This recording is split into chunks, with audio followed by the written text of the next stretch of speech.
I went to Columbia Journalism School. I worked in publishing for a few years, and then I went back to school. And I think I went to journalism school because I wanted to write more than I wanted to be a reporter.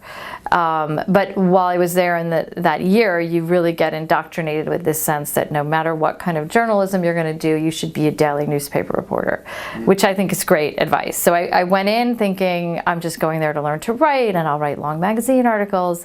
But I came out feeling like I have to go work at a daily newspaper. And I did that, and I worked in Florida at the St. Petersburg Times. Now it's called the Tampa Bay Times, which is a great paper, and it's known as a writer's newspaper, but it's reporting. And that experience was invaluable to me. I mean, I learned how the world worked. I didn't know things about county commissions and taxes and bonds and school boards. And I worked in Tampa and I worked in Citrus County, which for me, from suburban New York, was more foreign to me than Moscow, where I'd studied.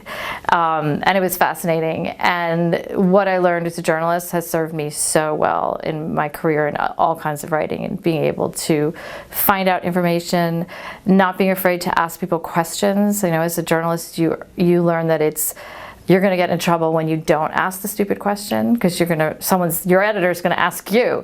And so I learned to not be afraid to ask questions, to not think that to really understand that if I didn't understand something, there's someone else who didn't understand it either. So I had to learn to break it down.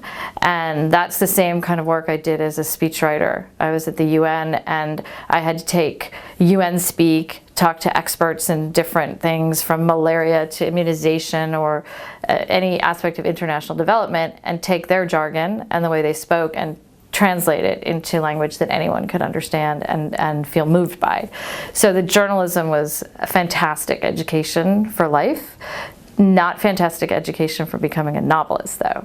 To write a novel, I had to unlearn the things that I learned at journalism school. Mainly that you can write a novel, the first draft, not knowing where you're going with it. You can't work as a journalist that way. So